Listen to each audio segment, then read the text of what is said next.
Hi guys, what's up? It's your girl Charla from that Girl Cooks Healthy. Today I'm gonna show you how to make this Caribbean inspired chicken and yellow rice dish. It's a really delicious, wholesome, hearty, healthy meal that I'm sure you guys are going to love as much as I do. I cannot wait to show you guys how to make it, so let's get to it.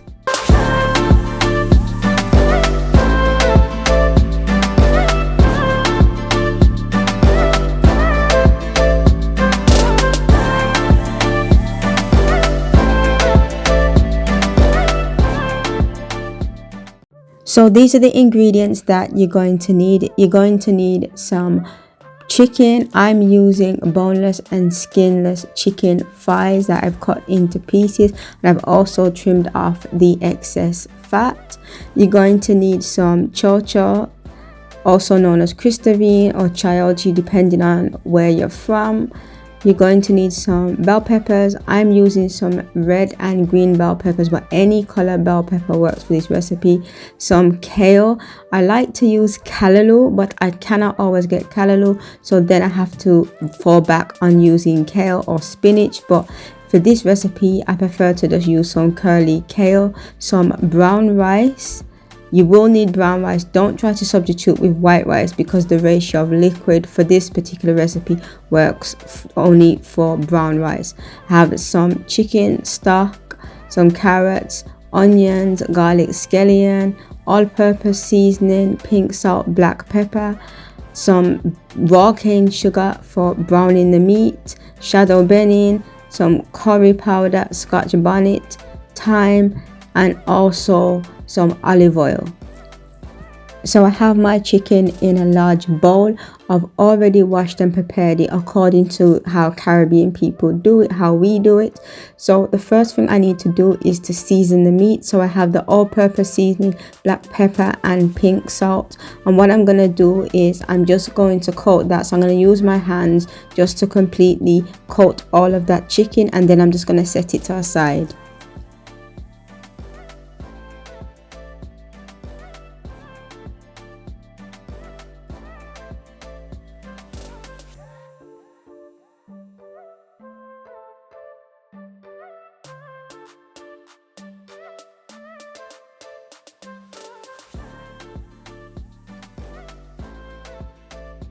So the next thing I need to do now is I need to do what's known as the burnt sugar method. So I'm going to add some olive oil to my pot. I'm using a non-stick pot for this. And once I add the olive oil, then I'm going to add the raw sugar. So the concept of this is we want the sugar to melt in the oil. So it's going to take a few minutes to get to that point, so you do need to be patient. So I'm going to use my spatula and just start to make sure that the sugar is completely coated in the oil, because that's going to help it to melt. Like I said, it's going to take a few minutes. If you're new to this and you're not, or you feel a bit intimidated because it does take time to adapt to it, then you can just use my browning sauce and skip this step instead. If not, then what we're just going to do now is just going to wait a few minutes, and I'm going to show you guys that we need to get it to the stage of when it melts, and then I'm going to show you what it looks like once it's melted. So this is what the sugar looks like after a few minutes. As you can see now that the sugar has completely melted and it's taken on a different color, so it's more of a dark brown color. It is a little bit difficult to see because I'm using a dark pot for this recipe, unfortunately, but yes, we want the sugar to be dark brown. We don't want it to be black, because if it's black, then what's gonna happen is you're gonna find that your chicken is gonna be burnt. So once you get to that dark brown stage, then you're able to add your meat. So like I said, it does take a bit of practice to do this, but you're just looking out for the sugar to be melted and dark brown, and you just want to leave it for just a few seconds more before you add your meat.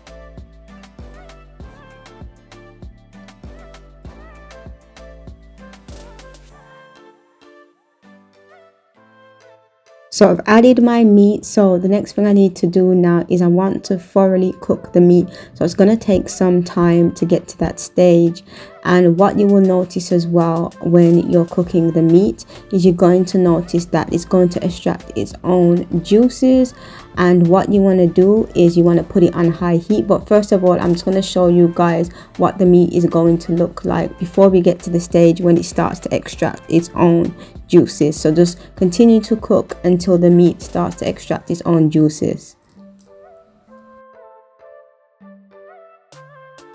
So this is what the meat looks like now. As you can see, it has extracted its own juices and we want to lock in that flavor. So what we need to do now is you need to just increase the heat. Make sure you're doing this supervised, so do not leave it unattended while you're still stirring. And what you want to do is you want to cook off that liquid until it evaporates, and that's going to help to lock in the flavor and make your meat taste 100 times better. So this is what my meat looks like once I've cooked off that liquid. As you can see, it's a lot browner, you know, the color's a lot richer, and most of the liquid has, well, it's pretty much gone, should I say. So you want to get to that stage where there's only like a small amount of residue. It's not really a big deal, it is a small amount, but most of the liquid, if not all, should be gone. That's very important. So what we need to do now is we need to remove the chicken from our pot. So I'm just going to get a dish, and I'm just going to hover that over the pot, and I'm just going to remove the chicken. And once I remove the chicken, I'm just going to set it to the side because I don't need the chicken for now. I want to show you guys how to cook the rice.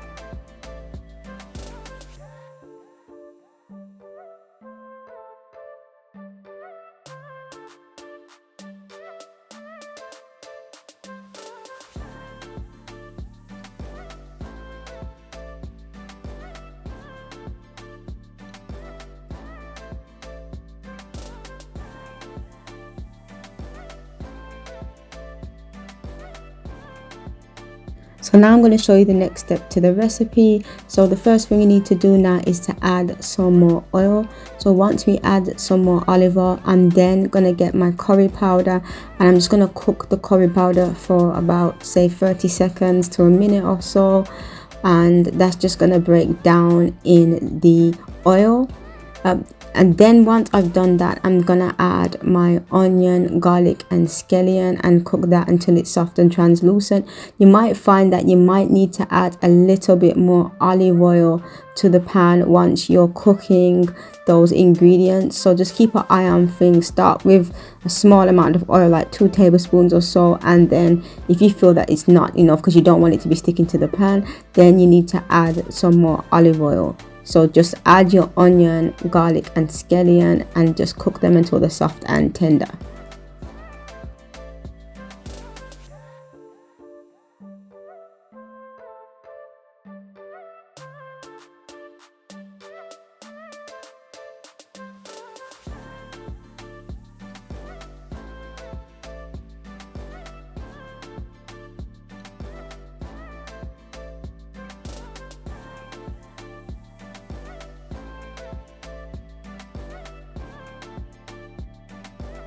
So now that we've cooked our onion, garlic and scallion, the next thing I'm going to do is add the bell peppers, and the same thing again. I just want to cook them for a few minutes until they're soft.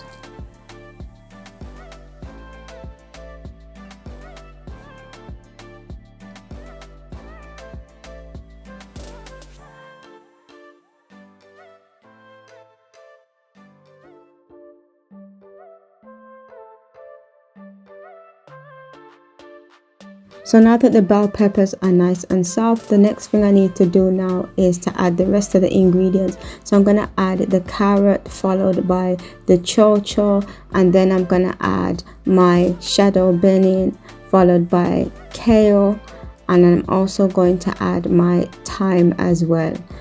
And then once I add all of those ingredients, I'm just going to cook them for a few minutes until they soften up.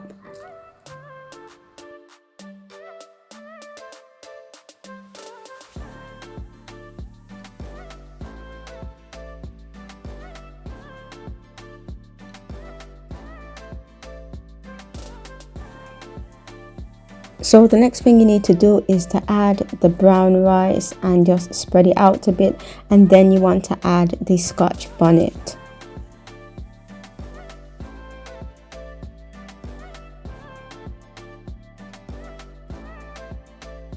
At this point you want to add your chicken stock, but for some reason when I was recording I didn't manage to record all of it, so you can only see the remnants of me just adding the excess, and that's when you want to add all of the chicken stock. So I do apologize that I wasn't able to capture me actually pouring all of it in, but you get the gist as to when you need to pour it in. And once you've poured the chicken stock in, then you just want to get a spoon or a spatula or anything what you're using, and you just want to push that down in the stock, and you want to also bring it to a rolling boil as well.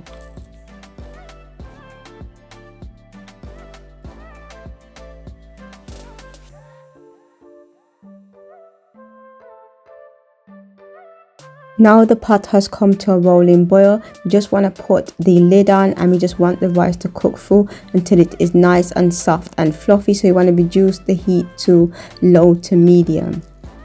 So the rice is ready, so I'm going to show you guys what it looks like by removing the lid, and then I'm just going to take my spoon and show you guys, because what you want to do now is you want to determine that the rice has cooked. So the rice is soft, so I'm just going to get my finger just to determine that it is cooked, and then I'm going to get the chicken. I'm just going to put that in. So you want to put the chicken in with the rice once it's cooked, because all we want to do now is we want it to just heat through. So we're just going to mix that in with the rice, and then you're going to put the lid back on, and we're just going to leave it to heat through.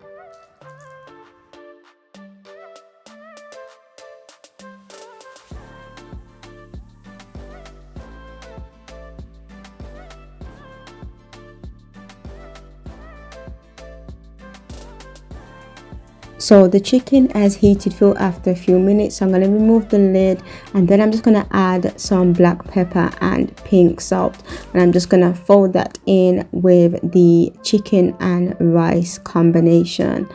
And once I do that, what you don't want to forget, you don't want to forget to take your thyme stems out and also your Scotch bonnet pepper as well before you're serving.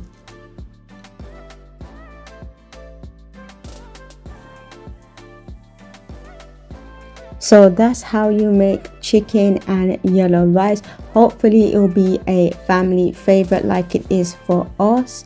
Thank you so much for watching this video. The full recipe, like all of them, is in the description box, where you'll find a link to my blog where you can follow the recipe there in terms of the quantity. Like I said, thank you so much for watching this video. Please like, comment, subscribe, and support the channel.